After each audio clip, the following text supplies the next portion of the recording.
Werewolf girl keeps walking me home, even though I'm fine. Does anyone truly need a werewolf to walk them home from night classes? Alden certainly didn't think so. He was a music student, not a helpless lamb. But Briar, with her silver hair catching the lamplight and eyes that glowed like molten gold, insisted. Every single night. Her quiet persistence was both charming and deeply perplexing. He just wished she'd explain why his safety was suddenly her paramount concern on a perfectly safe campus, or why her gaze always darted to the deepest shadows. Alden gathered his sheet music, the final chords of his composition still echoing in his mind. The lecture hall emptied quickly around him, the usual post-class chatter fading as students hurried into the cool Ethelgard night. He slung his worn satchel over his shoulder, the weight of his synth tablet a familiar comfort. Solara University, even after dark, felt safe enough. Lamplight pooled on the paved paths, casting long, friendly shadows that danced with the rustling leaves of the campus trees. He stepped out of the library building, pulling his jacket tighter against the evening chill. Briar was waiting. She stood by the ancient granite pillars, her silhouette framed by the glowing university crest above the archway. Her silver hair, a striking contrast against the deeper gray fur of her distinctive ears, shimmered under the nearest street lamp. Her intense yellow eyes, like molten gold, found his instantly across the receding crowd. She was lean, with an alert stillness that always made Alden feel slightly clumsy in comparison. He offered a polite, somewhat weary smile. "Evening, Briar. You don't have to wait, you know. I'm perfectly capable of walking myself." He gestured vaguely down the path towards the student dorms. She stepped forward, her movement fluid and silent. Her gaze flickered over his shoulder, then swept the empty plaza behind them before settling back on him. "It is late, Alden, and dark. I will walk with you." Her voice was soft, a low, melodic tone that held an undercurrent of unyielding resolve. "It's barely 10, he countered, trying to keep his tone light. "And the campus security patrols are constant. There's really no need."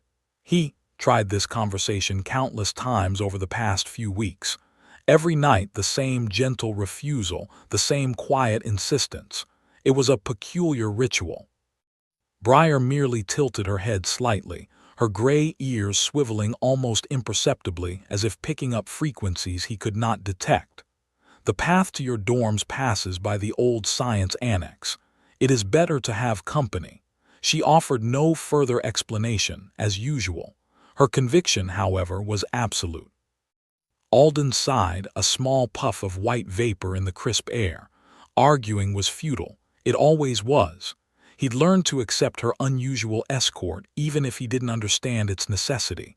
"All right, Briar, lead the way then." He fell into step beside her, the familiar rhythm of their nightly walk beginning. His gaze, as it often did, drifted to her. Her silver hair fell in a cascade past her shoulders, catching the lamplight like spun moonlight. The fur on her ears was soft, almost iridescent. He wondered about her origins, her species. She was clearly not human, but the lycanthropes of Zalara were known for their reserved nature, their tendency to keep to themselves. Briar, despite her quiet demeanor, had attached herself to him with an almost fierce, if unspoken, protectiveness. He noticed the subtle tension in her shoulders, the way her head remained constantly alert, her yellow eyes never lingering in one place for too long. They scanned the bushes, the spaces between buildings, the deeper pockets of shadow that the streetlights failed to pierce. It was a vigilance that felt both primal and unnervingly precise. Was she just naturally cautious, or was there something specific she was looking for? "Rough day in stellar cartography?" Alden asked, attempting to break the intense silence. He knew she was a science student, though he had never quite pinned down her specific field. Her answers were always vague, polite deflections. "Productive," she replied, her gaze sweeping a particularly dense clump of flowering shrubs near the art department building. Her pace remained steady, but Alden noticed a fractional tightening around her eyes, a minute shift in her posture. She was observing something, processing information that he simply missed. He followed her gaze, seeing only the familiar dark leaves and the occasional flash of a security drone's indicator light high above. Nothing seemed amiss. Yet Briar's attention held. He felt a small shiver, not from the cold, but from the unsettling certainty that she perceived something he could not. His world, usually so straightforward and predictable, felt suddenly layered with unseen realities whenever she was near. They walked past the old campus clock tower, its illuminated face showing 10:07. The air grew colder as they moved away from the main thoroughfare into a quieter section of campus. Here, the lampposts were spaced further apart, creating longer stretches of dimness. It was in these stretches that Briar's vigilance became most pronounced. Her hand, without conscious thought, drifted closer to his arm, though she never actually touched him. It was an unspoken gesture, a silent acknowledgement of the heightened tension she felt. Her steps, always light, seemed to become even more deliberate, her eyes darting into every shadow, every recess. She was a hunter, or perhaps a guardian. Alden found himself watching her more than his surroundings. He observed the way her nostrils flared almost imperceptibly, as if sampling the very air for anomalies. Her ears, those distinctive gray tufts, twitched and rotated, catching subtle sounds that were lost to his human hearing. He had always dismissed her insistence as a charming quirk, perhaps a cultural difference. Now he began to wonder if her concern was far more deeply rooted, a manifestation of senses he couldn't comprehend. A sudden, sharp rustle in a nearby thicket made Alden jump slightly. It was probably just a nocturnal animal, a scavenging campus rodent. He glanced at Briar, expecting her to acknowledge it. Instead, her head snapped towards the sound, her entire body tensing like a coiled spring. Her yellow eyes narrowed, glowing with an intensified light that seemed to pierce the darkness. For a brief moment, he saw something feral, ancient in their depths. Then just as quickly, the intensity receded, though a subtle tremor ran through her. "Just a bush cat, probably," Alden said, trying to reassure her and perhaps himself. Briar did not respond directly. She merely continued her scanning, her focus unwavering. The incident, however minor, solidified a burgeoning thought in Alden's mind. Her fear, or rather her apprehension, was not a generalized anxiety. It was specific. It was intelligent. It reacted to certain stimuli, certain nuances of the night. He watched her carefully as they approached the looming, darkened silhouette of the old science annex. This building, with its disused service corridors and overgrown courtyards, was always quieter, less frequented. He remembered her mentioning it earlier. Briar's steps became noticeably more measured here. Her head was held high, her chin slightly jutted forward, a posture of readiness. Her gaze swept the upper stories, the shadowed windows, and the deep, narrow alleyways that snaked between the annex and the adjacent engineering labs. "You really don't like this part of campus, do you?"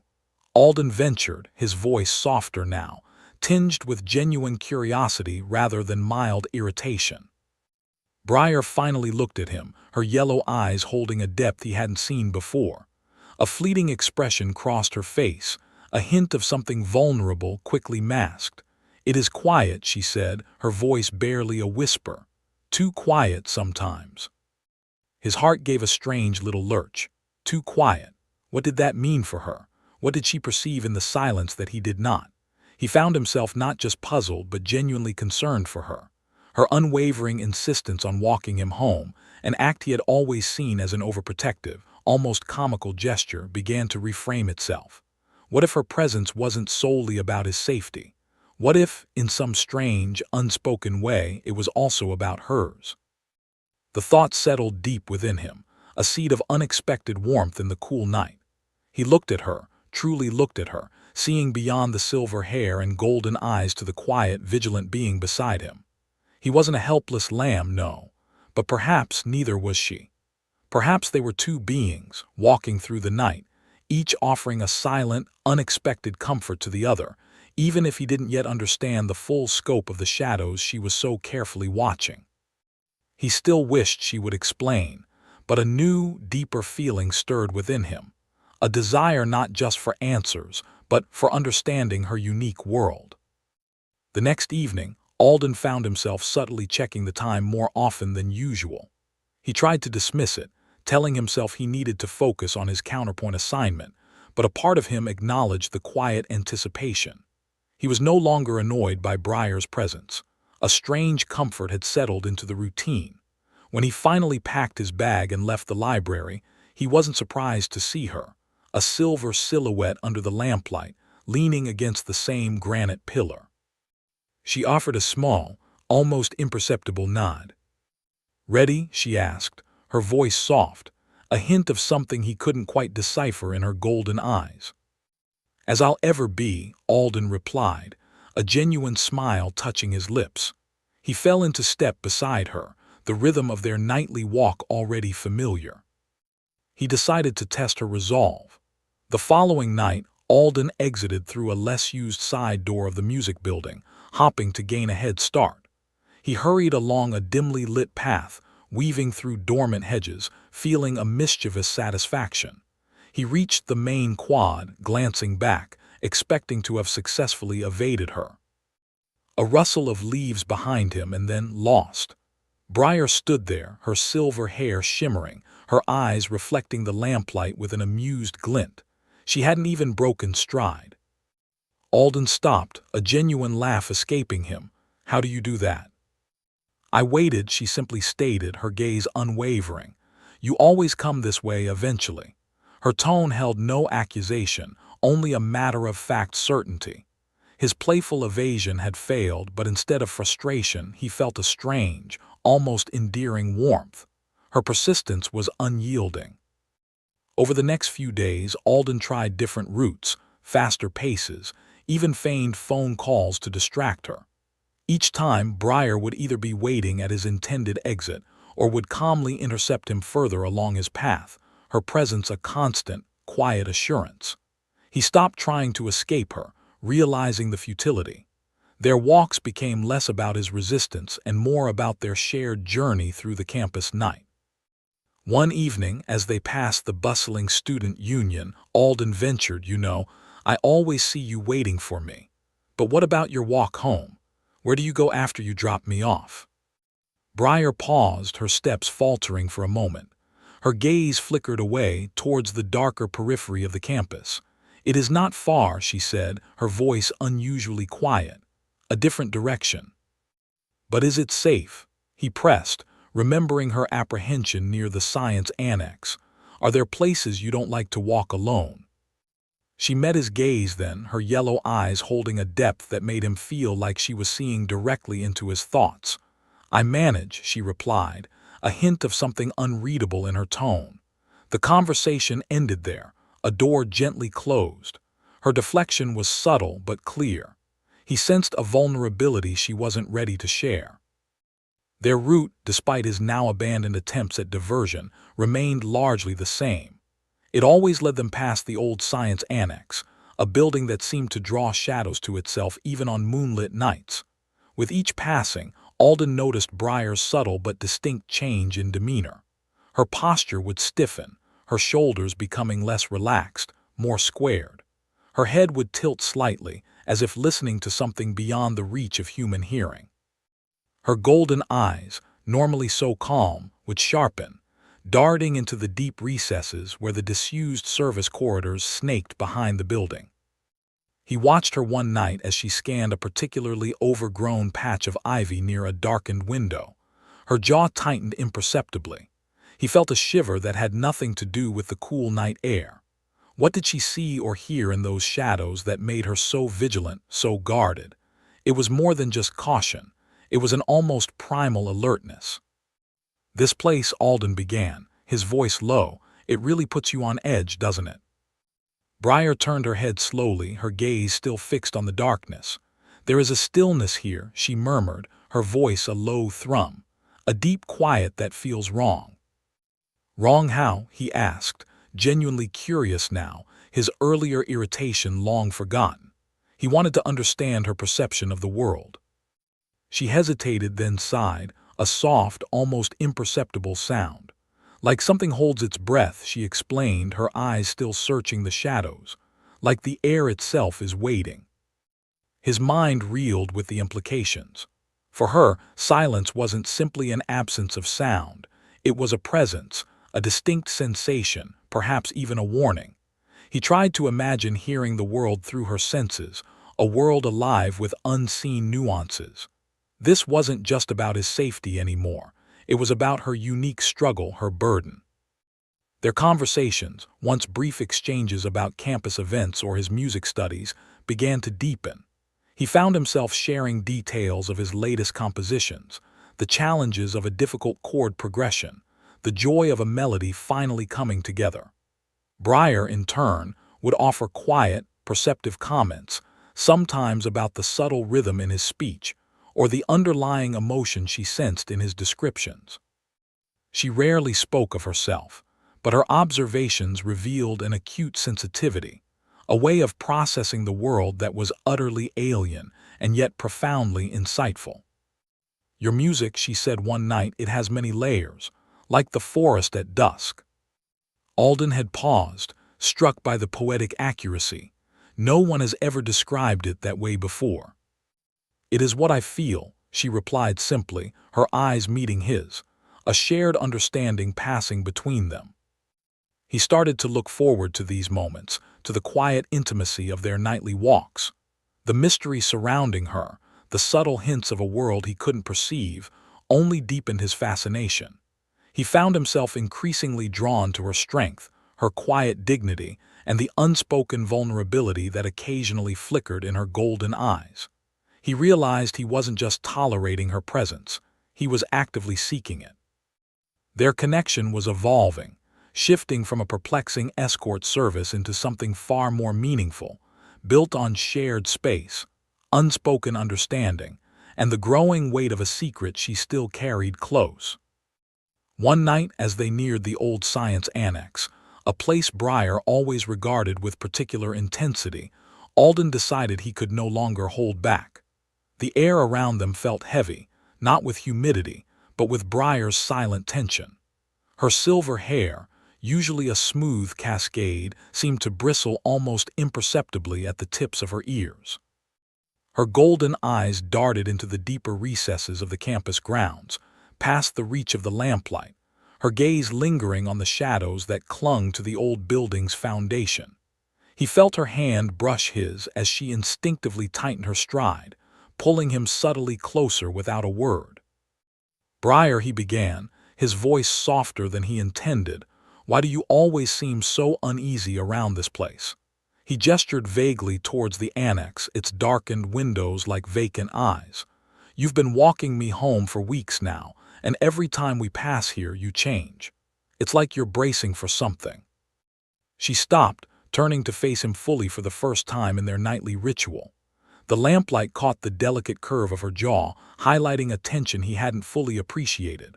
Her eyes, usually so direct, now seemed to search his face, weighing his words, considering her response. A long moment passed, filled only by the distant sounds of the campus settling into slumber. He waited, his chest tightening with a quiet anticipation.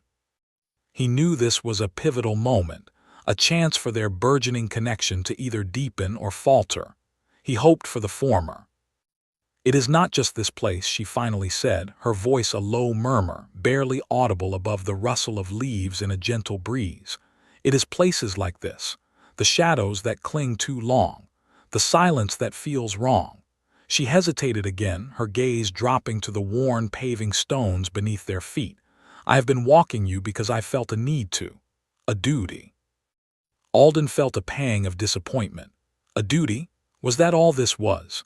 He had hoped for something more, something that acknowledged the growing warmth between them. "A duty," he repeated, trying to keep his tone neutral. "To protect me from what exactly? A rogue squirrel?" He offered a small, hesitant smile, hopping to lighten the mood, but her expression remained grave.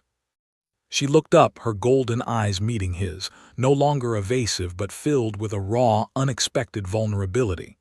"No," she stated plainly, "to protect you from what I feel, what I perceive, and from what might perceive me." She took a shallow breath.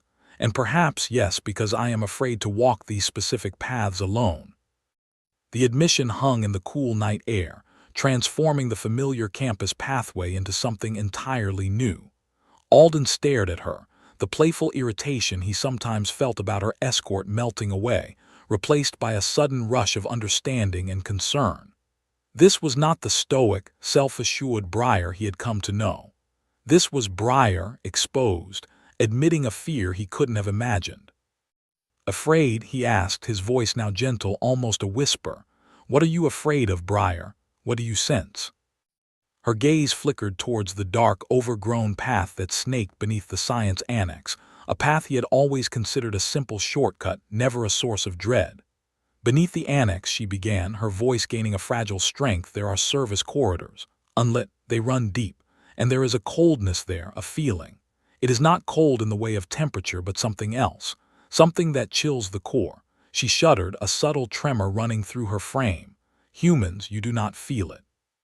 Your senses are not attuned to it. But for me, it is like a scream that only I can hear, a pressure that only I can feel." He tried to process her words, to grasp the abstract concept of a coldness that wasn't physical, a scream without sound. It sounded like something out of a myth, yet her sincerity, the genuine fear etched on her face, made it undeniably real. His mind raced, connecting her earlier comments about the silence holding its breath, about the air waiting, to this new, startling revelation. It wasn't just silence she perceived. It was an active absence, a void that spoke volumes to her unique biology. "And you feel this in other places too?" he asked, his heart aching with a sudden, profound empathy for her hidden struggle. "Not just here." "In other places that are neglected," she confirmed, her gaze sweeping over the older, less maintained parts of the campus, "where the light does not reach, where things linger unseen." She met his eyes again, a silent plea for understanding in their depths. "My senses are different. They perceive things that are not visible to you, energies, resonances, and some of them are profoundly disturbing to my kind." Alden felt a surge of protectiveness he hadn't known he possessed. All this time, he had seen her as his protector, strong and unwavering. Now he saw her vulnerability, her hidden burden. She had been protecting him, yes, but perhaps more significantly, she had been using his presence as a shield for herself, a way to navigate the parts of her world that filled her with dread. His presence, his human unawareness, might have been a kind of camouflage for her, a way to move through these cold zones without drawing attention to her own acute sensitivity. The irony was sharp, yet deeply touching.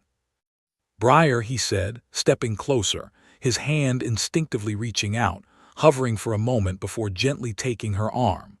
Her skin felt warm beneath his fingers, a stark contrast to the coldness she described. "Then let me walk you home." Her head snapped up, her eyes wide with surprise. "You?"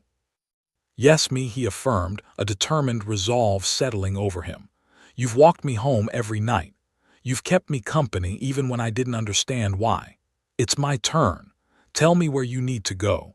We'll stick to the brightest paths, the most populated ones. We'll avoid any place that gives you that cold feeling." A flicker of something unreadable crossed her features. Relief, confusion, perhaps even a touch of wonder.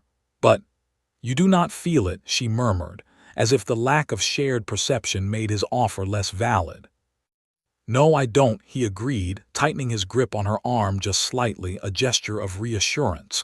"But I can feel you feeling it, and that's enough. I want to help you. I want to understand." He looked directly into her eyes, conveying the depth of his sincerity. "Please, let me walk you home. Let me be there for you just as you've been there for me." She searched his face for another long moment, her breath catching almost imperceptibly.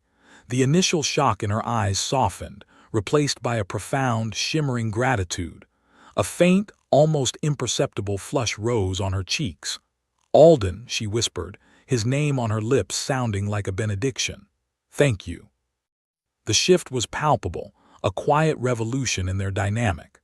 The unspoken tension that had underscored their walks for weeks began to dissipate, replaced by a nascent trust, a shared purpose. He felt a burgeoning protectiveness, a fierce desire to shield her from the unseen threats she alone perceived. It wasn't just about walking her home. It was about acknowledging her unique struggles, validating her alien sensitivities, and standing with her against a world that was, for her, filled with hidden anxieties. As they resumed their walk, he consciously steered them away from the shadowed path near the annex, opting for the longer, brightly lit main thoroughfare. He asked her about the coldness again, pressing gently for more details, not out of skepticism, but out of a genuine desire to comprehend her world. She spoke of it as a subtle drain, a disquiet that settled deep in her bones, a feeling of being watched by something formless and malevolent. His questions were clumsy, his understanding incomplete, but she seemed to appreciate the effort, her responses growing less guarded, more open. He realized then that his initial dismissiveness, his quiet annoyance, had been born of ignorance. Briar wasn't just a mysterious girl who insisted on walking him home. She was a being of profound sensitivity, navigating a world that was both familiar and terrifyingly alien to her. And in her vulnerability, in her quiet admission of fear, she had opened a door to a deeper connection than he had ever anticipated. Their nightly ritual had transformed, shedding its perplexing facade to reveal a shared space of trust, mutual care, and the promise of a bond forged in understanding and unexpected alliance. The path ahead, illuminated by the campus lamps, no longer felt like a simple route, but a journey they would now take together, each protecting the other in ways neither had foreseen. Alden took the lead, his steps deliberate as he veered right, away from the shadowed alley that usually cut past the old science annex. Briar walked beside him, her posture noticeably more relaxed, the tension that had previously stiffened her shoulders now absent. The bright lamplight washed over them, reflecting faintly off her silver hair. "Is this better?" Alden asked, glancing at her. Briar nodded, a small, genuine smile gracing her lips. "Much. The light changes things. It cleanses the air somehow, makes the shadows less heavy." She spoke softly, her eyes still scanning but with less urgency, more observation. Alden considered her words. He imagined the campus through her perception, a place not just of academic pursuits but of unseen energies and discomforts. "So, the coldness you mentioned, it thrives in darkness."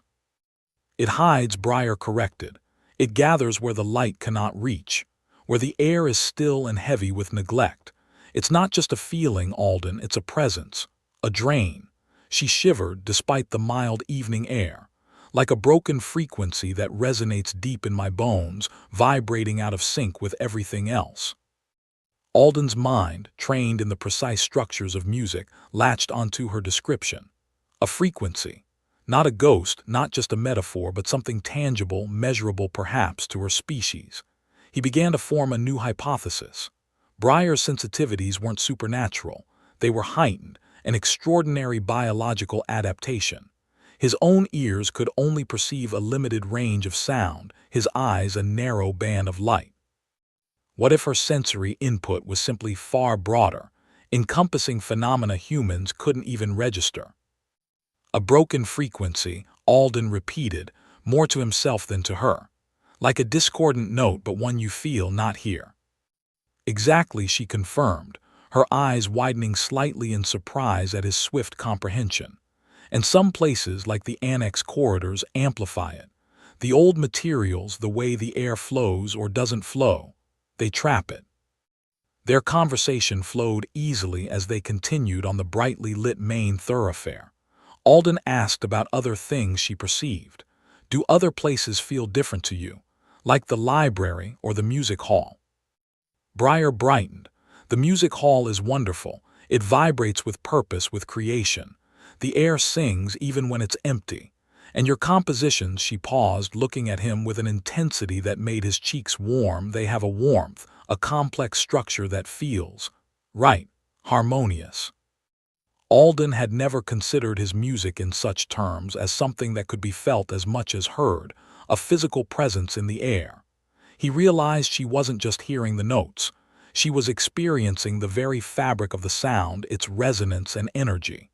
"How do you mean, feel right?" he pressed, genuinely curious. The way the vibrations interlock, she explained, gesturing vaguely with her hand. Some sounds crash against each other, creating static. Yours merge, like currents flowing together, creating a stronger, clearer path. She paused, then added, "It's why you are so good. You understand the flow, even if you don't perceive the underlying energies like I do." Her words resonated with him, not just as a compliment, but as a profound insight into his own craft. He had always composed intuitively, but Breyer's explanation gave his intuition a tangible, almost scientific basis. It made him wonder what other hidden layers of reality existed, just beyond human perception. "So your senses," Alden began, choosing his words carefully, "they're not just better versions of ours. They're different, broader." Breyer nodded, her silver hair shimmering under a street lamp. "Think of it like this, Alden. You see a spectrum of colors. I see that, but also the subtle shifts in temperature of each hue, the tiny currents of electromagnetic energy flowing through them, the way certain light sources project a different kind of pressure onto my skin." She spread her hands as if trying to encompass the vastness of her perception. "It's all information. Most of it is benign, but some of it is not." He walked, digesting her explanation. He had always seen her as an enigma, perhaps even a local legend given her appearance. Now he saw her as a testament to biological diversity, a creature whose evolution had simply taken a different, more sensitive path. Her gray-furred ears, which he'd previously thought merely striking, were likely advanced auditory or even vibrational receptors. Her golden eyes, which seemed to pierce the darkness, probably processed light in ways humans could not. The term werewolf, which had once flickered in his thoughts as a fantastical notion, now transformed into a simplified, almost poetic label for a highly evolved species. It must be exhausting, Alden mused, to constantly process so much information, to be aware of so many things. A faint shadow crossed Breyer's face. "Sometimes, especially when there's a lot of discordant energy, it's like trying to think clearly in a room full of clashing instruments, all out of tune." Her vulnerability was clear, a stark contrast to her earlier guarded demeanor. "That's why the darker places, where the coldness gathers, are so draining. They are intensely discordant."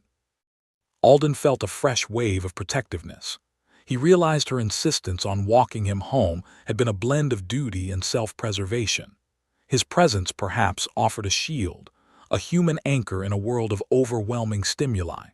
Or perhaps she simply felt safer with a companion, any companion, who helped navigate the terrain. He understood now that his initial irritation had been a narrow-minded response, born of his own limited perception. He had judged her actions, without understanding the complex reality she inhabited. They passed the campus fountain, its gentle gurgle a soothing sound in the night. "Do you ever wish you didn't feel so much?" he asked, keeping his voice soft. Breyer considered his question, her gaze fixed on the shimmering water. "Sometimes, but then there are moments like this. The way the water feels, the soft glow of the lamps, the quiet hum of life around us, the way your music feels. Those moments are beautiful. They make the difficult parts worth it." She looked at him again, a warmth in her eyes that mirrored the lamplight. "And having someone who tries to understand, who doesn't just dismiss it as imagination, that makes it easier too." Her words settled deep within him, confirming the unspoken bond that had been steadily strengthening between them. It was a trust forged in vulnerability, a quiet acceptance of each other's unique existence. He no longer saw her as a mysterious girl providing an unwanted escort, but as a complex individual, navigating a world with senses far beyond his own, and yet sharing a common desire for safety and connection. "I want to understand," Alden affirmed, his voice earnest. "All of it, whatever you're willing to share." Breyer's smile returned, broader this time, a genuine expression of relief and warmth. "Thank you, Alden. That means more than you know." They walked in comfortable silence for a while, the rhythmic cadence of their steps a testament to their newfound synchronicity. The air felt lighter, the campus more welcoming. Alden found himself sharing details about his latest composition, a piece inspired by the subtle shifts of twilight. Briar listened intently, offering observations about the emotional currents she perceived in his melodies, describing how certain chord progressions made the air feel like a gentle embrace, while others created a sense of hopeful anticipation. Her unique insights enriched his own understanding of his art. Their nightly ritual had now fully transformed.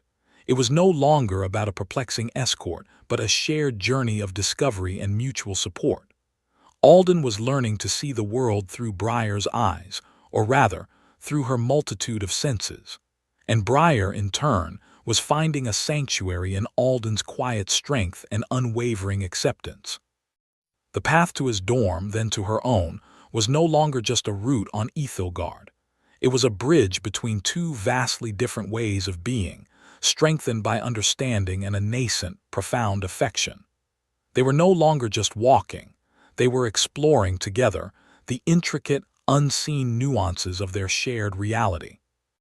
One night as they strolled along the main thoroughfare, the campus lights glowed with their usual steady rhythm, painting the granite paths in soft amber. Alden was recounting a particularly challenging counterpoint exercise, Briar listening with an intensity that always flattered him. Her silver hair, usually so smooth, seemed to catch the light with an almost ethereal shimmer. Her golden eyes held his, mirroring his quiet contentment. They approached the intersection near the old administration building, a section usually well lit and bustling even at this late hour. Suddenly, without warning, the world around them flickered. Not a gradual dimming, but an abrupt, violent stutter of electricity. The streetlights overhead, the illuminated signs of nearby dormitories, even the distant glow from the library windows, all pulsed once, then died. A vast section of their route, stretching ahead and behind them, plunged into a sudden, absolute darkness. The silence that followed was heavy, swallowing the distant sounds of the campus. Alden stumbled, momentarily disoriented by the abrupt loss of light, his eyes struggling to adjust. Before he could even register the sudden change, Briar's reaction was immediate and terrifyingly visceral. A choked gasp tore from her throat, raw and animalistic. She seized his arm with a grip that momentarily crushed his bicep, her fingers digging deep into his sleeve. A low, guttural growl, unlike anything Alden had ever heard from her, rumbled from her chest. He felt a distinct shift in her, a sudden tautness in her muscles, a tremor running through her entire frame. Her silver hair seemed to stand on end, not just with static but with an internal energy. Alden glanced down, and even in the near-total dark he could discern the fine, soft fur along her forearms which he had always thought were just very fine hairs, now bristling visibly thicker and more pronounced. Her eyes, usually a warm molten gold, flared with an intense, almost blinding luminescence, cutting through the shadows like twin beacons of pure, raw fear. They were wide, unfocused, darting frantically into the oppressive dark. "Briar," Alden whispered, his voice laced with concern, trying to steady her. She was trembling uncontrollably, her breath coming in ragged, shallow gasps. Her grip on him tightened further, her claws, he realized with a jolt, were just barely piercing the fabric of his jacket. Her entire posture was one of primal terror, a creature caught in a snare. She pulled him closer, pressing her face against his shoulder, her body convulsing with silent shudders. "It's here," she rasped, her voice thin and strained, barely audible above her own shuddering breaths. The coldness, but stronger, so much stronger. Alden felt a prickle of unease crawl up his own spine, not from the darkness itself, but from the sheer, profound terror emanating from Briar. This was beyond anything he had witnessed before. Her previous apprehension near the science annex had been a quiet vigilance, a guarded discomfort. This was outright panic, a total surrender to an overwhelming dread. "What is here, Briar?" he asked, his voice low and steady, trying to project a calm he didn't entirely feel. He placed his free hand on her back, rubbing gently, trying to offer comfort amidst her distress. She lifted her head slightly, her glowing eyes still scanning the impenetrable dark, her gaze fixed on a point just beyond the perimeter of the defunct streetlights. "The resonance," she whispered, her voice a fractured echo. The shadow resonance. It's radiating. From there, she pointed a trembling finger toward a dilapidated, single-story structure set slightly apart from the main campus buildings, barely visible through the skeletal branches of a barren tree. It was an abandoned faculty office, long disused, known for its crumbling facade and boarded-up windows. Alden squinted into the gloom. He saw nothing, felt nothing but the sudden chill of the night air and the lingering sensation of the power outage. Yet Briar's terror was undeniably real. Her body was vibrating, her senses overwhelmed by something he could not perceive. He remembered her descriptions of the coldness, of the scream she felt in dark places. He had understood it as a unique sensory input, a biological response to certain energies. But this was a direct, aggressive assault on her very being. This was not just discomfort, it was a threat. He felt a surge of protective instinct, powerful and immediate.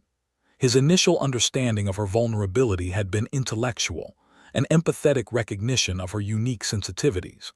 Now, seeing her in such profound distress, her non-human traits so starkly revealed by fear, it became deeply personal.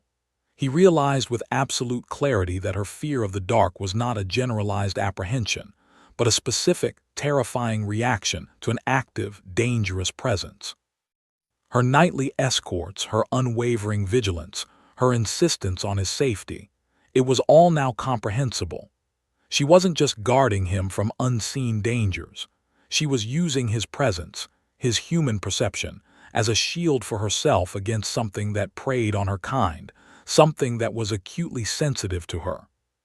"What do we do?" he asked, his voice firm, drawing her closer into his side. He instinctively put himself slightly in front of her, a human barrier against the unknown threat she perceived. He might not see it, but he could certainly feel its impact on her, and that was enough. The concept of her protecting him now seemed almost absurd. They were in this together. Briar leaned into him, her tremors slowly subsiding as his warmth and steady presence seemed to ground her. Her glowing eyes, though still wide, focused on his face for a moment, a flicker of profound gratitude and dependence in their depths. "We have to move," she breathed, her voice gaining a fraction of its usual strength. "Away from it. It weakens me. It makes me visible to them." The implication hung in the air, heavy and chilling. Visible to whom? Alden didn't need to ask. The them was the unseen threat, the reason for her hidden life, the true purpose behind her nightly vigilance. He understood now. Her safety concerns had always been about a shared, unseen threat, one that targeted her, and by extension, put him at risk simply by being near her. Their shared reality was far more dangerous than he had ever imagined. He tightened his arm around her, guiding her gently but firmly. "Which way?" he asked, ready to follow her lead, no questions asked. He had no sight, no sense of the shadow resonance, but he had Briar, and her fear was his guide. This bond, forged in mutual vulnerability and now tested by shared peril, was becoming something immense, something unbreakable. They moved together, a silent, urgent retreat from the encroaching darkness and the unseen presence it held. Alden kept his arm around Briar, guiding her with a steady pressure as they navigated the unlit campus path. The distant campus lights were now their goal, a beacon of safety. Briar's breathing gradually calmed, but her grip on his arm remained tight, her body still coiled with residual tension. The air around them felt heavy, charged with the lingering threat. "Alden," Briar whispered, her voice strained, a raw edge of fear still present. "We need to go somewhere safe, somewhere truly private." He nodded, understanding without words. The administration building, where the power had failed, was too close. His dorm would be a temporary refuge, but not for long. He thought of his music practice room, isolated and soundproofed, but it offered no real privacy for a conversation of this magnitude. He needed a place where they could talk without interruption, where she could feel secure enough to explain. "My place isn't enough," he said, his mind racing. "We need somewhere discreet, somewhere with no foot traffic, no prying eyes." Briar finally pulled away, her glowing eyes scanning the perimeter, no longer focused on the immediate darkness but on the broader implications. Her silver hair seemed to shimmer even in the minimal light. "There's an old maintenance tunnel," she started, her voice a low murmur, "beneath the South Lecture Hall. It's rarely used, leads to a forgotten storage area. No windows." Alden hesitated. A tunnel? It sounded like the kind of place Briar usually avoided, but her logic was sound. Seclusion was paramount now. "Can you lead the way?" he asked, trusting her instincts implicitly. She nodded, turning sharply, her movements fluid and silent even in the gloom. Alden followed, adjusting his stride to hers. They moved through narrow service paths past darkened academic halls, the only sound their soft footsteps and Briar's occasional sharp intake of breath as a faint shadow seemed to ripple at the edge of his perception. He felt a chilling sensation, a phantom coldness, confirming her earlier descriptions. This was real. They reached a discreet, heavy metal door set into the foundation of the lecture hall. Briar produced a small, intricate device from a hidden pocket on her utility belt, pressing it against the lock. A faint click echoed in the silence. The door swung inward, revealing a cramped, unlit tunnel. Briar entered first, her glowing eyes providing the only illumination. Alden followed, pulling the heavy door shut behind him. The darkness inside was absolute, but it felt different, less menacing. This was a contained darkness, not the encroaching void they had fled. "This is it," Briar said, her voice softer now. She moved deeper into the tunnel, her light illuminating a small, dusty alcove with a rusted workbench and a few discarded crates. She sat on one of the crates, her hands clasped tightly in her lap. Alden sat opposite her on another, his gaze unwavering. "Alden," she began, her voice barely above a whisper, "what you witnessed tonight, it's only a small part of a much larger truth. I am not from Ethelgard." He waited, his heart pounding, but his face remained calm. He had suspected as much, though the confirmation still hit him with impact. Her unique senses, her physical traits, her deep-seated fear of something unseen, it all made sense now. "I am a lycanthrope," she continued, her eyes searching his for any sign of fear or revulsion. "From a planet called Zalara. My people, we are refugees here, scattered across many worlds, hiding." "Refugees?" Alden asked, the word echoing softly in the enclosed space. "From what?" Briar took a deep breath, her shoulders slumping slightly as if shedding a heavy burden. "From an oppressive regime on Zalara. They sought to control us, to weaponize our abilities. Our unique sensory and physical traits, our connection to energy frequencies, they became our curse." She paused, gathering her thoughts. "On Zalara, we could shift our forms, adapt to extreme environments, perceive energies beyond the human spectrum. But the regime saw it as a threat, an advantage they couldn't possess. They began to hunt us, to experiment. Many of my kind were lost." Alden listened intently, his internal world shifting with every word. The charming, mysterious girl who walked him home was a refugee, a survivor of an interstellar conflict. "The shadow resonance," he prompted gently, connecting the dots. "Yes," Briar confirmed, her eyes dimming slightly as she spoke of it. "It's residual energy, from their tracking technology. It's designed to disrupt our natural senses, to weaken our physical forms and to make us visible to their sensors. They can pinpoint us across vast distances if we are exposed to it, if our natural defenses are compromised." "So the power outage tonight," Alden mused, "it wasn't just an accident. It was deliberate, to create the conditions for their technology to work." "Exactly," Briar said, a tremor in her voice. "The darkness amplifies its effect, and it silences the harmonious energies I usually draw strength from. It leaves me exposed. The abandoned building, it must have housed one of their emitters, lying dormant until activated. They're here, Alden, on Ethelgard, and they're looking for me." A cold dread settled in Alden's stomach, but it was quickly overshadowed by a fierce surge of determination. His companion, the one who had quietly protected him, was in grave danger. He reached out, taking her hand. Her skin was cool, but her grip was strong. "You're not alone in this, Briar," he said, his voice firm, unwavering. I don't care where you're from or what you are. You're here now and I will help you." A flicker of surprise, then profound relief, crossed Briar's face. "Alden," she breathed, her glowing eyes softening. "You don't understand the risks. They are relentless. If they find me, they will find you too, simply for being near me." "Then we face it together," he insisted, squeezing her hand. "You've been protecting me, even when I didn't understand why. Now it's my turn. We'll figure this out. We'll find a way to stop them." Briar looked at him, a silent conversation passing between them, filled with unspoken gratitude and a deepening trust. Their technology, their emitters, they operate on frequencies that are subtle, almost imperceptible, she explained. "But there is one on this campus who might understand. Someone who deals with unusual energy signatures, who looks beyond the obvious." Alden's mind immediately went to the eccentric, brilliant mind he knew. "Professor Aris?" he asked, a spark of hope igniting. "The xenobotanist. He's always rambling about strange energy fields affecting flora, unusual atmospheric compositions. Everyone thinks he's a bit mad, but he's brilliant."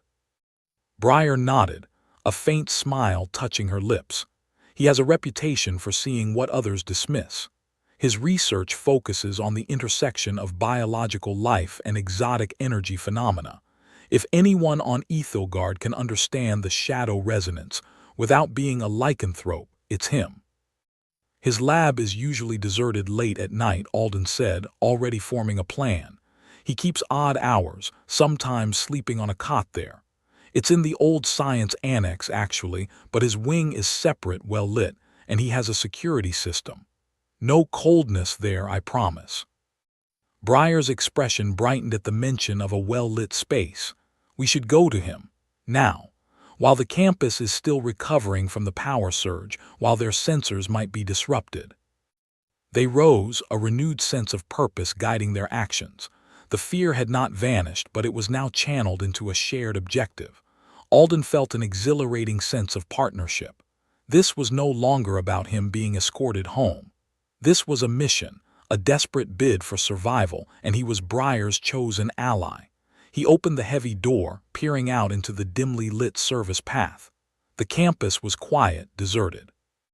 "Professor Aris's lab it is," Alden said, a confident resolve in his voice. He took Briar's hand again, not just in comfort, but in a silent pledge of alliance. They stepped out of the hidden tunnel, moving with a quiet urgency towards the distant, brightly lit windows of the xenobotanist's laboratory. Their path was set, their alliance forged in the crucible of fear and revelation. Alden and Briar moved swiftly through the quiet campus. The distant glow of Professor Aris's lab windows beckoned them, a beacon in the lingering uncertainty. Alden squeezed Briar's hand, a silent reassurance. He felt the rapid beat of her pulse, the tremor that still ran through her. They reached the old science annex, a sprawling building with several wings. Aris's lab was in the newest section, brightly lit and humming with the low thrum of scientific equipment. Alden used his student ID to access the main entrance, then navigated the familiar corridors. The air here was clean, devoid of the coldness Briar had described. Professor Aris looked up from a holographic display of a shimmering, bioluminescent plant. His spectacles were perched on the end of his nose, and his graying hair stood in wild disarray. He was a man of indeterminate age, perpetually clad in a lab coat stained with various, unidentifiable substances. His eyes, though often distracted, held a profound curiosity. "Alden, my boy," and Briar he greeted, a surprised but welcoming smile spreading across his face. "What brings you two to my humble sanctuary at this hour? Not another impromptu concert, I hope." Alden stepped forward, a serious expression on his face. "Professor, we need your help. It's urgent. It concerns strange energy signatures, the kind you often talk about." Briar stepped closer, her gaze fixed on Aris. "Professor, the power outage on campus," she began, her voice low. "It activated something, a resonance. It makes me vulnerable. It's alien, a tracking technology from my homeworld." Aris's brow furrowed. He adjusted his spectacles, his eyes scanning Briar with a new intensity. Tracking technology, you say? From another world? My dear, you always were a fascinating study, but this is quite a claim.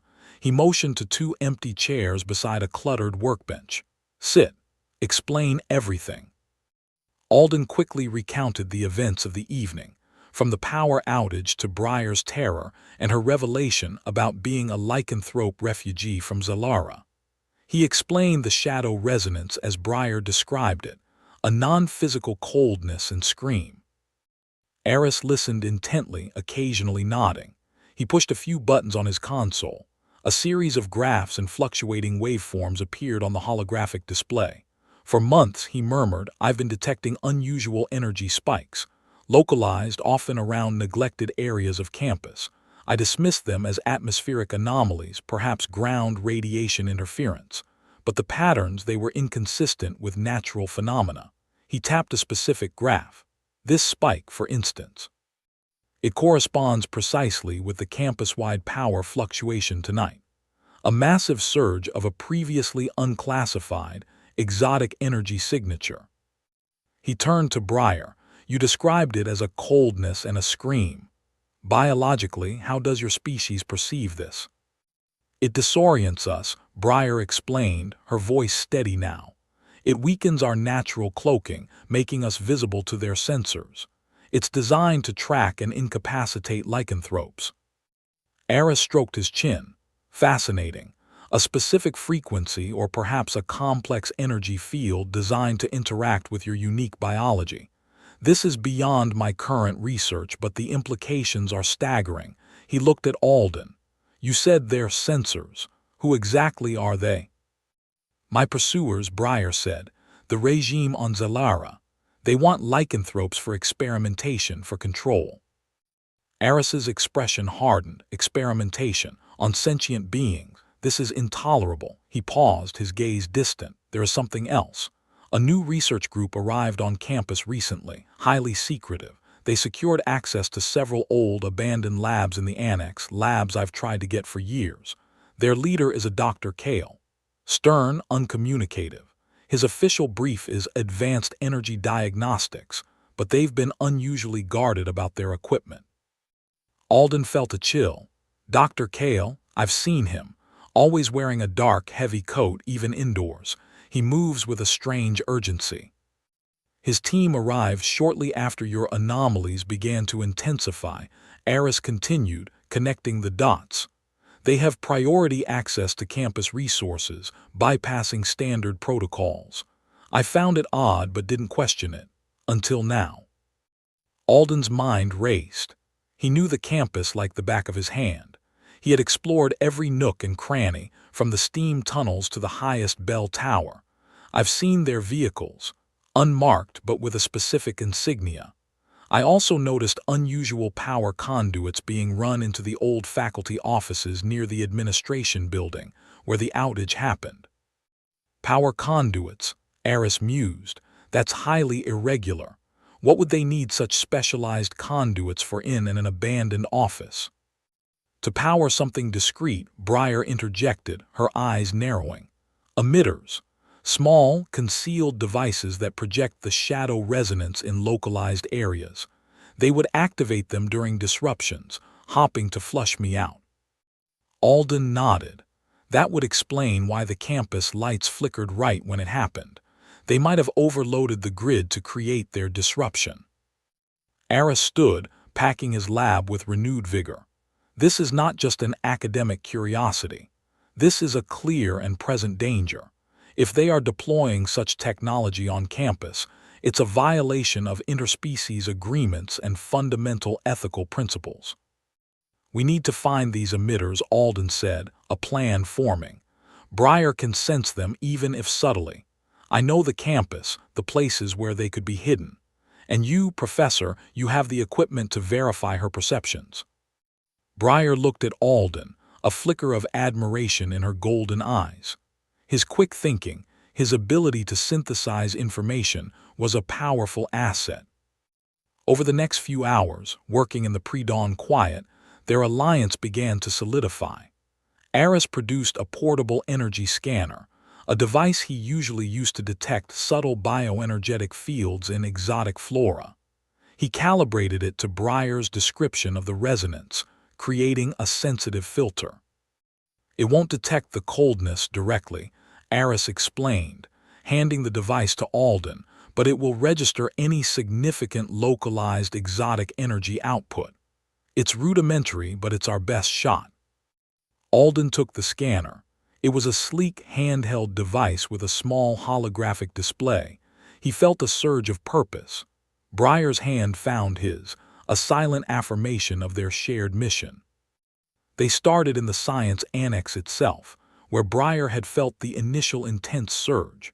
Guided by Breyer's subtle shivers and the direction of her gaze, Alden scanned the walls and ventilation shafts. The scanner remained silent. "It's not here," Breyer whispered. "They wouldn't place it so close to their own base. They need to draw me out." Alden recalled his observation about the power conduits near the old faculty offices. "Let's go to the administration building. That's where I saw the unusual installations." They moved cautiously, Aris following with a larger, more sophisticated array of sensors, his demeanor shifting from eccentric academic to focused investigator. The campus was still mostly dark, but a few early morning risers were beginning to stir. They kept to the shadows, using the cover of pre-dawn twilight. As they approached the administration building, Breyer stiffened. There, she breathed, pointing towards a cluster of thick ivy growing on the building's exterior. A faint hum, a residual coldness. Alden activated the handheld scanner. The device whirred softly, and a faint, unstable waveform flickered on its display. "Professor," Alden exclaimed, his voice hushed. "It's picking something up." Aris quickly brought up his more powerful sensors. "Confirmed," he said, his voice grim. "A low-level exotic energy signature, consistent with the patterns I observed during the outage, but highly localized and directed." Carefully, Alden parted the ivy. Concealed within the dense foliage, cleverly camouflaged, was a small, metallic device. It was about the size of his fist, with a single, dark lens. It emitted no sound, no light, but Alden could feel a subtle tingle in the air around it. "An emitter," Breyer whispered, her hand tightening on Alden's arm. "This one is dormant, but it holds the resonance, like a scent marker." Aris examined the device with a pair of specialized goggles. Remarkable, advanced energy projection. It's designed to be almost undetectable to human senses, a brilliant piece of engineering for a truly heinous purpose. He carefully bagged the device for further study. "This confirms your story, Breyer, beyond a doubt." The discovery of the first emitter invigorated their resolve. They spent the next few hours meticulously searching the campus, guided by Breyer's increasingly refined senses and Alden's intimate knowledge of hidden spots. They found 3 more emitters, all cleverly disguised. One in a decorative planter near the central quad, another tucked into a discarded maintenance panel near the main lecture hall, and a fourth embedded in a lamppost near the dormitories. With each discovery, the gravity of the situation deepened. Cale's group wasn't just searching. They were actively laying traps, weaponizing the campus itself. Aris contacted a select few. Chief Alara Vance, head of campus security, was a no-nonsense woman with a reputation for integrity. Lieutenant Jax, her most trusted officer, was a former military scout with sharp instincts. Aris presented his findings, showing them the captured emitter and explaining Breyer's situation, omitting only her full lycanthrope form for now, focusing on the illegal deployment of alien technology. Chief Vance listened, her face unreadable. "You're saying a rogue research group is using our campus as a hunting ground for a refugee?" she asked, her voice dangerously quiet. "Precisely," Aris affirmed. "And these devices could have unforeseen consequences for human health if activated indiscriminately. They are a threat to everyone on Ethelgard." Lieutenant Jax, examining the emitter, nodded slowly. "This isn't standard tech, and Cale's group has been far too cagey. I've had my suspicions." The meeting concluded with a decisive plan. Chief Vance, horrified by the implications, agreed to a full investigation, but discreetly. They couldn't tip off Cale's group prematurely. Alden and Breyer would continue to act as their primary intelligence gatherers, with Aris providing technical support. Vance and Jax would mobilize a small, trusted team to monitor Cale's movements and prepare for a coordinated response. As dawn broke, painting the sky with hues of pink and gold, Alden and Breyer walked away from the security office, leaving Aris to coordinate with Vance. Breyer leaned her head against Alden's shoulder, a profound weariness in her posture, but also a glimmer of hope in her eyes. "We have allies now," Breyer whispered, her voice laced with relief. "Real allies." Alden wrapped his arm around her, pulling her close. "We're not alone in this, Breyer. Not anymore." He looked up at the rising sun, a new day dawning on Ethelgard and a new chapter for them both. The alliance was forged, their purpose clear. The fight had truly begun. The morning light offered little comfort. Cale's team moved with an almost predatory efficiency, their presence a new, palpable chill on Ethelgard. New emitters, smaller and harder to detect, had appeared overnight. Breyer's senses screamed warnings from every shadowed corner of Solara University. "They are actively searching now," Breyer whispered, her hand tightening on Alden's arm as they navigated a less traveled path behind the student union. Her eyes, usually molten gold, held a sharper, more urgent gleam. "I feel their net tightening." Alden scanned their surroundings. He saw no one, yet Breyer's unease was infectious. He trusted her perception implicitly now. "Aris is working on a counter-frequency for the emitters," Alden replied, keeping his voice low. "Vance and Jax are trying to pinpoint Cale's main base." "Time is what we lack," Breyer said, her gaze fixed on a distant, overgrown hedge line. "These new devices are more powerful. They weaken me even in partial light." They had spent the night in a secure faculty apartment Aris had arranged, but movement was necessary for intelligence. Every new emitter they could locate gave Aris more data. Their current mission was to confirm a suspected new emitter placement near the old gymnasium. As they rounded the gymnasium's far side, a sudden, sharp spike of coldness hit Breyer. She gasped, stumbling back against Alden. Her silver hair bristled and her ears flattened against her head. "Close," she choked out, pointing a trembling finger toward a utility access panel on the gym wall. "Very close." Before Alden could react, a voice cut through the morning air. "There they are." Three figures emerged from behind a row of sanitation bins, Cale's security personnel, identifiable by their dark, unmarked uniforms. They moved with alarming speed, fanning out to cut off their escape. One carried a device that glowed faintly, aimed directly at Breyer. "Run," Alden yelled, pushing Breyer forward. He instinctively placed himself between her and the approaching figures. Breyer, despite her weakening state, moved with incredible agility, weaving through the narrow space between the gym and a storage shed. "They're faster than I anticipated," Alden thought, his heart pounding. The campus security team, Alden knew, was still gathering intel. They were on their own. "We can't outrun them here," Breyer said, her voice strained, looking back. "The emitter is affecting my speed." Alden saw their path ahead was clear, but the pursuers were gaining. He glanced around desperately.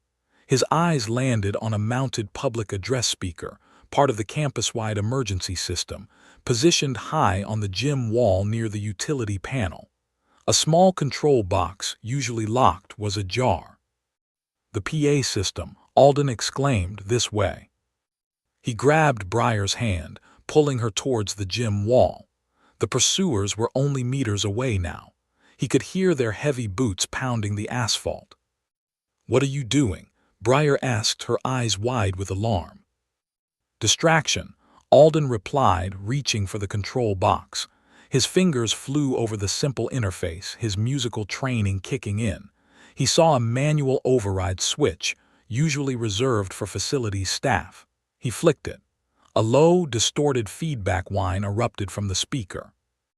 The pursuers hesitated, momentarily startled by the sudden noise. Alden didn't stop there. He knew the basic frequencies of campus emergency alarms. He quickly adjusted the settings, overriding the standard system. His fingers danced across the controls, twisting knobs, pushing buttons. He didn't aim for a siren. Instead, he unleashed a cacophony of disorienting sound, a jarring, dissonant chord followed by a blast of white noise, then a series of piercing, high-frequency pulses that grated on the ears. It was a weaponized composition, designed to overwhelm and confuse. The effect was instantaneous and dramatic. The Kale operatives clutched their heads, stumbling. The glowing device one held sputtered, its beam wavering. One operative cried out, dropping to a knee. Briar, too, flinched, but the sound, while unpleasant, didn't seem to affect her as profoundly as the shadow resonance. "Go, Briar, now," Alden urged, still manipulating the sound, keeping their pursuers disoriented. Briar didn't hesitate. She moved, not just with speed, but with an almost blurring swiftness Alden had never seen before. She was a silver streak, a whisper of motion, covering the distance to the corner of the building in an instant. Alden pulled his hand from the controls, letting the chaotic sound continue to blare, then spun and followed her. He felt a surge of adrenaline, exhilaration mixed with terror. He had bought them precious seconds. They burst around the corner into a less exposed area. Briar immediately pulled him into the deep shadows of an alcove beneath an exterior stairwell. The sound from the PA system, though muffled, still echoed. Briar pressed herself against Alden, her body trembling, but her eyes were fixed on him, filled with an intensity that took his breath away. "You," she started, her voice raspy, "you did that." Alden, still catching his breath, nodded. "Had to improvise. Music can be loud." He felt a flush of pride, seeing the raw admiration in her gaze.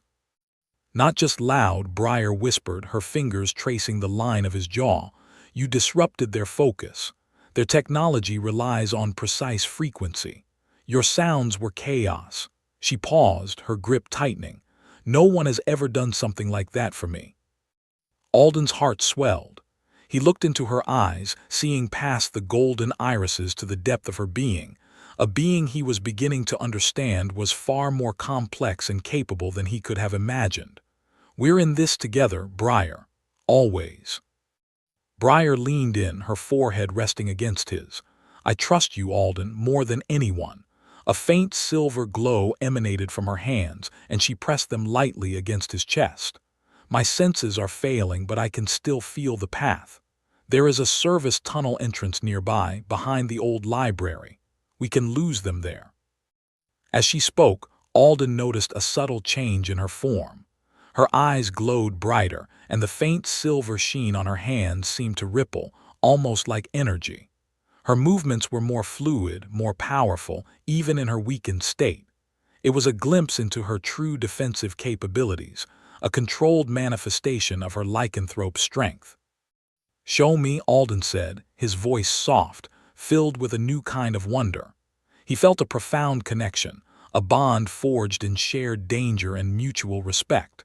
The fear was still there, but it was overshadowed by the warmth spreading through him. Briar pulled away, her movements regaining some of their former swiftness. "Follow me, but be silent." She moved with a newfound confidence, her vulnerability giving way to a fierce resolve. She didn't just sense the path, she seemed to anticipate every shadow, every shift in air currents. Her enhanced abilities were not just for avoiding detection, but for navigating with an almost preternatural grace. She was a creature of the night, even in the encroaching dawn. They moved like ghosts, Briar leading, Alden close behind, their steps light, their breathing shallow. The chaotic sound from the PA system began to fade in the distance, but the memory of their close call and Alden's quick thinking pulsed between them. Briar glanced back at him, a faint smile touching her lips.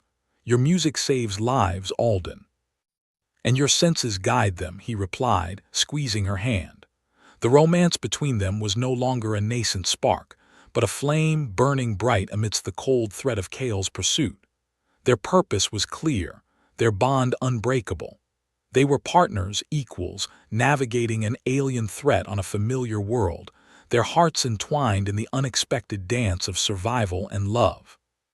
The service tunnel entrance was a dark maw behind the old library, easily missed by casual observers. Briar pushed aside a heavy, rusted access panel, the metal groaning in protest. Inside, the air was cool and still, carrying the faint scent of damp earth and forgotten machinery. Alden followed her into the gloom, his hand still clasped in hers, the warmth between them a stark contrast to the chilled air. Professor Aris, Chief Vance, and Lieutenant Jax were already waiting inside, their faces illuminated by Vance's tactical flashlight. Aris looked weary but determined, his gaze immediately going to Briar. Vance, ever the professional, nodded a silent greeting, while Jax, a young woman with sharp eyes and a no-nonsense demeanor, gave Alden a look of grudging respect. "You made it," Aris said, his voice low. "Kale's forces are scattered but still active. They're searching the gymnasium area." Briar stepped fully into the tunnel, her posture straightening. The silver sheen on her hands had intensified and her eyes held a steady, golden glow. She looked more powerful than before, her senses slowly returning. "Their emitters weaken me, but they also guide me to their locations. I can feel them like discordant notes." "We have a plan," Vance stated, activating a small holoprojector that displayed a detailed campus map. Red dots pulsed across the old science annex, Briar's initial point of fear. Kale's primary hub of activity, and where he's concentrated most of his emitters, is the annex. He thinks it's the perfect isolated hunting ground. He doesn't realize it's where Briar's senses are strongest, Alden added, a spark of understanding in his eyes. The dark corridors, the neglected spaces, they're no longer a weakness but a tactical advantage for her. Aris nodded. "Exactly. My initial readings of the coldness she described were dismissed as anomalies. Now I understand.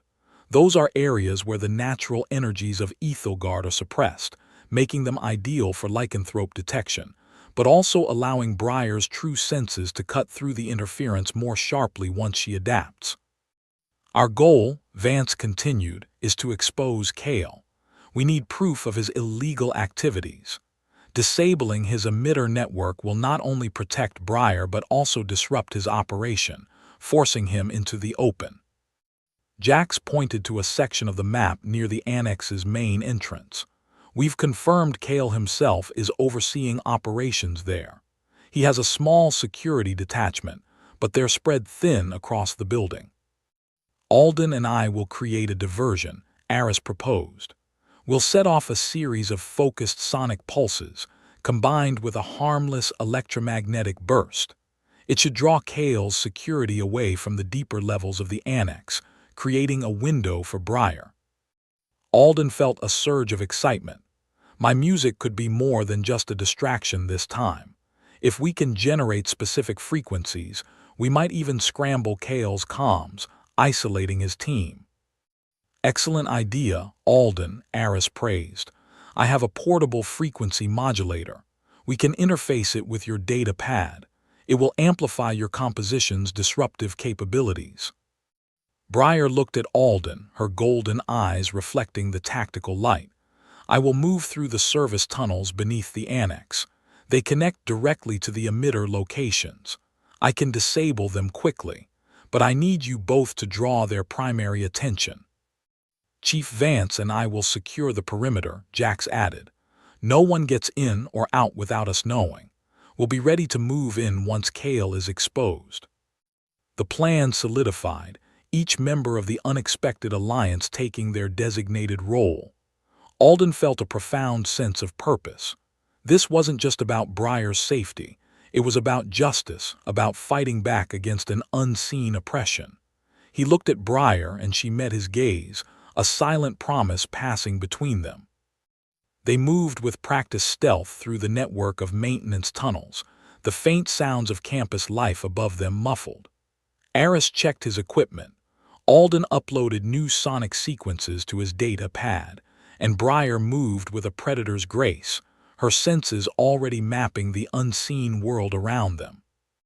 As they neared their objective, the coldness Briar had described became palpable to Alden, a subtle drop in temperature, a prickling sensation on his skin. It was more pronounced here, a stark reminder of the threat. "We're directly beneath the main control room," Briar whispered, pointing to a great overhead. "Kale is there. I can feel his presence and the strongest emitter signal." Alden nodded. He took a deep breath, preparing himself. "All right, Aris, let's make some noise." Aris activated his device, a low hum filling the tunnel. Alden then tapped his data pad, unleashing a cacophony of carefully crafted, disorienting frequencies. The sound vibrated through the floor above, a deliberate assault on Kale's sensors and comms. Simultaneously, Aris's electromagnetic pulse flared, briefly scrambling nearby electronic systems. Above them, shouts erupted, footsteps pounded, the diversion worked. "Go, Briar," Alden urged. Briar didn't hesitate. With a silent leap, she vanished into a darker recess of the tunnel, her form a blur of silver and shadow. She moved through the annex's forgotten spaces, a spectral hunter in her true element.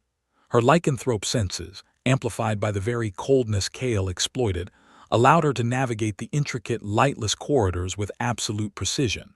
She located each emitter, a small, humming device affixed to the grimy walls, and with a swift, powerful motion disabled them. Sparks flew, the devices going dark, the coldness in the air subtly receding with each one. Alden and Aris continued their sonic assault, moving further into the tunnels, drawing more attention away from Briar's path. They heard the frantic voices of Kale's security detail, their attempts to communicate failing, their movements becoming disorganized. Briar, meanwhile, reached the final emitter, directly outside Kale's control room. She felt a surge of energy, her senses sharper than ever, her body light and swift. The last device pulsed with a malevolent hum. She tore it from the wall, crushing it in her bare hand. The door to the control room burst open. Dr. Kale stood there, flanked by two of his guards, his face a mask of fury. "What in the blazes is going on?" He snarled, then his eyes landed on Briar. His anger morphed into a chilling smile. "The lycanthrope. Excellent. You've led yourself right to me." He held up a sleek, metallic device, unlike the smaller emitters. This one hummed with a deep, resonant vibration, its central crystal glowing with an ominous violet light. "This is a lycanthrope containment field generator. It will neutralize you instantly, permanently. You'll be a captive, a specimen, and my employers will be very pleased." Before Kale could activate it, Alden and Aris emerged from the tunnel entrance behind him, alerted by the sudden silence from Kale's room. Alden saw the device, recognized the immediate threat. He didn't hesitate. Aris, distract the guards. Alden yelled, then sprinted forward, not towards Kale, but towards a stack of old, empty equipment crates near the room's entrance. Aris, understanding, let out a piercing high-frequency burst from his modulator, sending Kale's guards reeling. Kale, focused solely on Briar, ignored Alden until it was too late. Alden launched himself at the stack of crates, kicking the bottom one with all his might.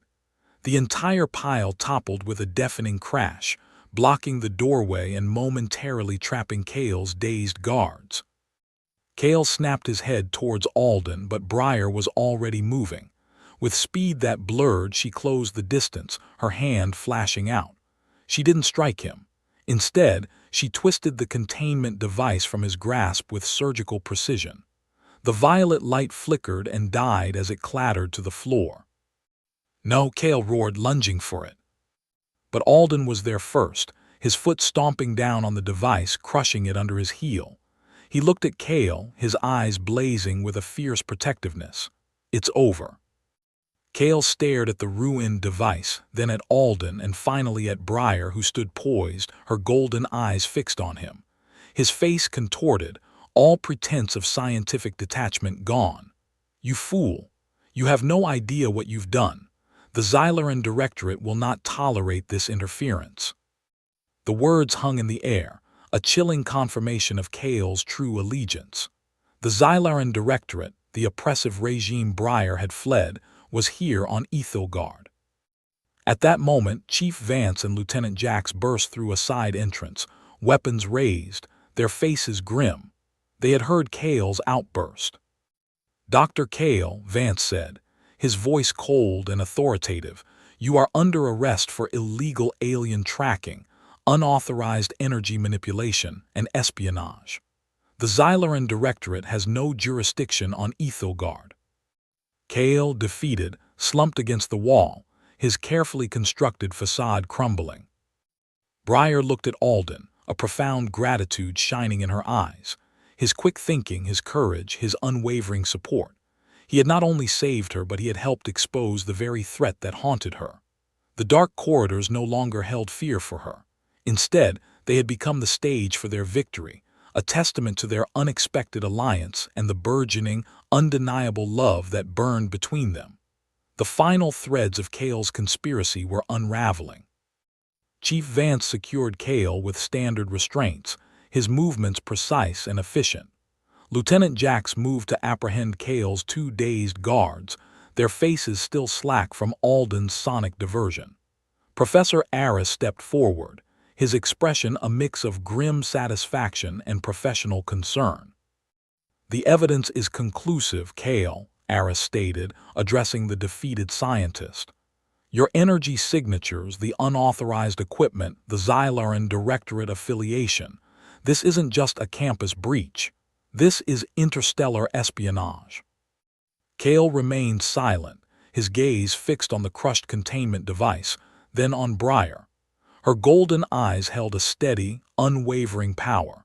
The fear that had once clouded her seemed to dissipate with each passing second of Kale's defeat. "We'll need statements from everyone," Vance said, looking at Alden and Briar. "But first, we need to secure this entire annex. Professor Aris, your expertise will be invaluable in locating and neutralizing any remaining emitters or dangerous energy sources." Aris nodded. "My team is already mobilizing. We'll sweep the entire campus, ensure every last trace of this shadow resonance is eradicated." He looked at Briar. "No more cold spots, my dear, no more fear of the dark." Briar felt a profound release, a weight lifting from her very being. The constant subtle tension, the underlying hum of danger she had lived with, finally began to recede. She looked at Alden, a silent message of gratitude and something deeper passing between them. Over the next few days, the aftermath unfolded with methodical precision. Alden, Briar, and Professor Aris provided detailed accounts to a special task force assembled by the Ethelgard Planetary Council. Chief Vance and Lieutenant Jax presented their comprehensive report, detailing Kale's illicit activities and the Xyloran Directorate's attempts to exploit Ethelgard's neutrality. Briar's refugee status was not only confirmed but celebrated. The Council, moved by her story and the clear evidence of interstellar persecution, officially recognized her as an asylum seeker. More importantly, they established new protocols for identifying and protecting other lycanthrope refugees who might seek safety on Ethelgard. A designated department, spearheaded by Professor Aris's research, was created to monitor for similar incursions and to provide a safe haven for those fleeing oppression. "This isn't just about you, Briar," an official from the council told her during a formal hearing. "Your courage has illuminated a threat we were unaware of, and in doing so, you've helped us open our doors to an entire species in need. Ethelgard will be a beacon of hope." Briar felt a surge of emotion. She was no longer just a hunted refugee. She was an emissary, a bridge between worlds. Alden sat beside her throughout the proceedings, his hand a constant, comforting presence on her arm. His silent strength was a grounding force, reminding her that she was not alone. Professor Aris's team worked tirelessly, sweeping Solara University campus. They located and systematically dismantled every remaining emitter, ensuring the shadow resonance technology was completely neutralized. Briar walked with Alden one afternoon, weeks after Cale's arrest, through the very corridors of the old science annex that had once filled her with such dread. She felt nothing but the ordinary chill of the old building, the familiar scent of dust and aged metal. The coldness, the scream she once perceived, was utterly gone. The dark places were just dark now, mundane and harmless. "It's truly gone," she whispered to Alden, her voice filled with wonder. "No residual energy, no lingering fear." Alden smiled, squeezing her hand. "Just an old building now, nothing more." Their steps echoed softly through the silent halls, a stark contrast to the panicked flight and desperate search they had endured there. They emerged into the late afternoon sunlight, blinking against the brightness. The campus felt different, lighter, purged of the unseen threat that had lingered beneath its surface. That evening, Alden and Briar walked home together, hand in hand, their pace unhurried. The lamplit paths of Solara University stretched before them, familiar and safe. There was no urgency in Briar's steps, no darting glances into shadows. Her silver hair caught the soft glow, and her golden eyes, once alight with vigilance, now shone with quiet contentment. "Do you still need me to walk you home?"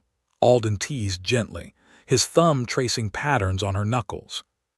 Briar leaned her head against his shoulder, a soft laugh escaping her. "Perhaps, but not out of necessity, only because I want to." She tightened her grip on his hand. "Thank you, Alden, for everything." He looked down at her, his heart swelling. "There's nothing to thank me for. I wouldn't have had it any other way." He remembered his initial annoyance, his dismissal of her quiet insistence. How naive he had been. He had found not just a cause, but a connection that transcended anything he had ever imagined. Briar gazed at the familiar campus buildings, no longer seeing them as a hiding place, but as a home. Ethogard, a planet so different from her own, had embraced her. And Alden, a human, had seen beyond her differences, beyond her species, to the person she was.